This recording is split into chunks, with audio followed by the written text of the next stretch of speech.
दूसरे वाले वो है ना, दूसरे नंबर को गेट है ना नंद भवन को, वहां पे मिल रहे। वो बेचारा हुआ चांदी के उन्हें पीतल के बर्तन उन्हें छोड़ के चांदी को लेके भागो। दूसरे गेट से उसे कोई सोने के लाते दिख गया, तो चांदी के बर्तन वाला बोला, जो सोने का बर्तन लेके जा रहा था, बोलो चोरे जिका लाया हुआ, तो देखिए मैं तो सोने के लाया हूँ। अरे भैया जिका बट रहे, बोले जी 3 नंबर गेट पे बट रहे। चांदी के फेंक के सोने के लेने भागा, सोना छोड़ के हीरे मोती लेने भागा। आज ऐसा लग रहा है माता लक्ष्मी नंद भवन में नृत्य कर रही है। कीच मच गई एकदम, इतना लुटा रहे हैं बाबा, क्योंकि 90 वर्ष की आयु में उनके घर पे एक बच्चे का जन्म हुआ। कल आपको एक बात बताई थी कि देखिए भगवान के माता पिता को भी संतान के लिए तरसना पड़ा था। हम लोगों को तो सहज में मिलती है, फिर भी हम उसे भूल जाते हैं। वो तो आपको सहज में दे देता है। क्या किसका फल है ये कि कम से कम आप कभी किसी से सुबह उठते होंगे, राम राम करते होंगे, या अभी आप जैसे कथा श्रवण करने का आपको सौभाग्य प्राप्त हुआ, इससे पहले आप राम राम तो करते ही होंगे किसी न किसी से। ये उसी सबका फल है। तो नंद भवन में कीच मच रही है, तो बाबा को याद आया कि हमने कंस के यहाँ पे कर नहीं दिया। बहुत समय हो गया नंद उत्सव मनते मनते, किसी को भान ही नहीं है कि कितना समय हो गया। लेकिन जब नंद बाबा को ध्यान आया कि आज मुझे कंस को कर देने जाना है, तो नंद बाबा कहते हैं ग्वाल वालों से, बोले छोराओ मेरे लाला को ध्यान रखियो, कहूँ तुम सब अपनी मस्ती में मस्त रह जाओ और मेरे लाला ना देखो वो छोटो सोए अभी कछु जाने ना है। तो सब ग्वाल बाल बोले, क्योंकि ग्वाल बाल इतने खुश थे, सब ग्वाल बाल बोले बाबा तू चिंता क्यों करे, तू चिंता मत कर, तू जा अपना खुद कंस क्या कर दे क्या, हम तेरे लाला को ध्यान रखेंगे, तो यहाँ की चिंता मत कर, तू जा। तो नंद बाबा तो मथुरा चले गए कंस को कर देने के लिए, और इधर तो सब चल ही रहा है वही नंद उत्सव की बधाइयां। तो जैसे ही वसुदेव जी ने देखा नंद भवन वो नंद बाबा को मथुरा में, तो वो घबरा गए। बोले नंद बाबा यहाँ, क्योंकि वसुदेव जी के सामने ये आदेश दिया कंस ने कि 1 वर्ष 1 महीने के अंदर जितने भी बच्चे पैदा हुए हैं उन सबको मार डालना। वसुदेव जी जानते थे, इसीलिए वो घबरा गए। बोले मैं तो अपने लाला कल ही छोड़ के आया हूँ जाके घर, और पता चले वहां जाके कोई गाय मार दे। तो जैसे ही कंस से भेंट हुई तो कंस ने पूछा, अरे नंद बाबा बड़े दिनों बाद आए, क्या बात है, बड़ी देर कर दी इस बार कर देने में। तो नंद बाबा कहते हैं महाराज आपकी कृपा से 90 साल की आयु में मेरे घर लाला को जन्म भयो है, जाके मारे मुझे दे रहे, अब ऐसा कहू ना हो। तो पता है जो कंस,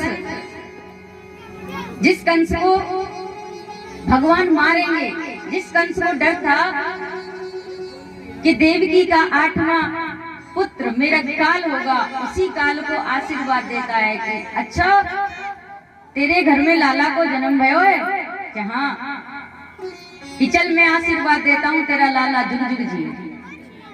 अपने ही काल को आशीर्वाद दे दिया।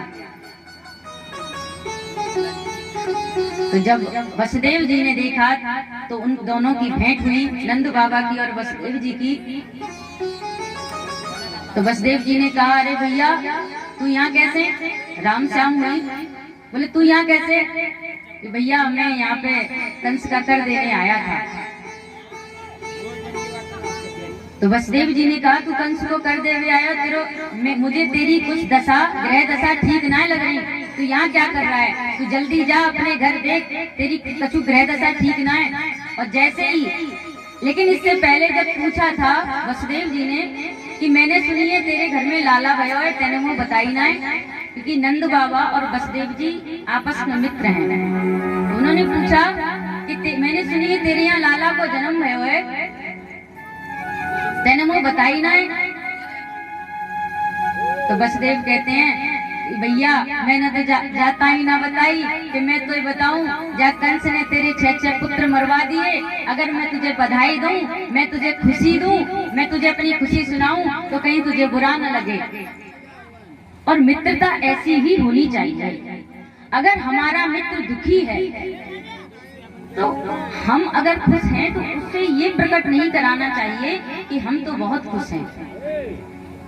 महाराज इसे बोले थे, नंद बाबा ने उनके सामने वो खुशी जाहिर नहीं की।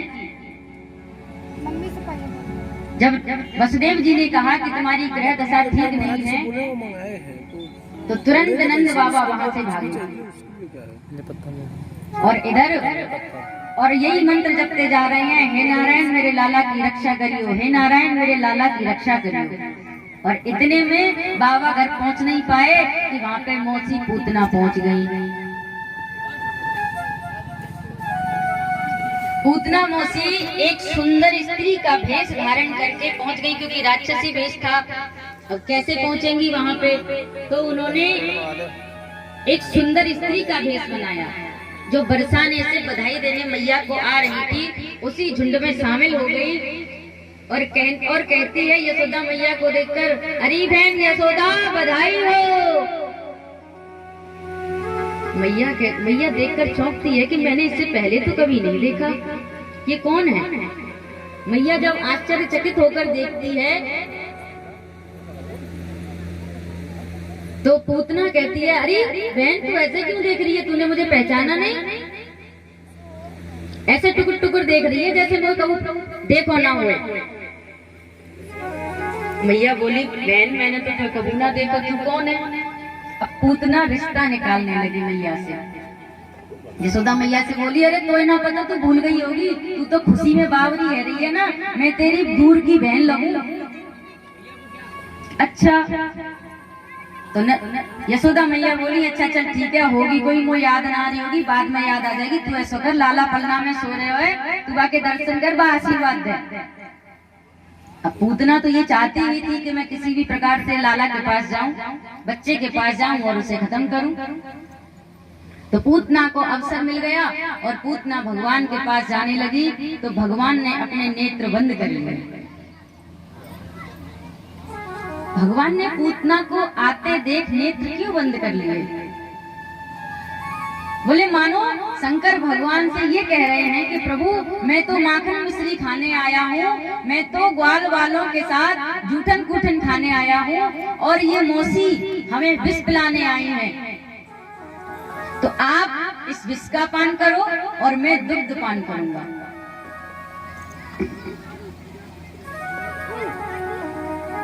मौसी तो आ गई। मौसी ने जैसे ही गोद में उठाया पूतना ने भगवान को तो स्तनपान कराने लगी और जैसे ही स्तनपान कराया तो भगवान शिव ने तो हलाहल पान कर लिया और दुग्ध के सहारे से भगवान ने पूतना के प्राणों को पीना शुरू कर दिया। जैसे ही भगवान ने पूतना के प्राण पीना शुरू किया तो पूतना चिल्लाई, लाला छोड़, लाला छोड़। भगवान कह रहे हैं मौसी पहले तो हम किसी को पकड़ते नहीं और अगर एक बार पकड़ ले तो फिर उसे छोड़ते नहीं। बोल बोल कृष्ण।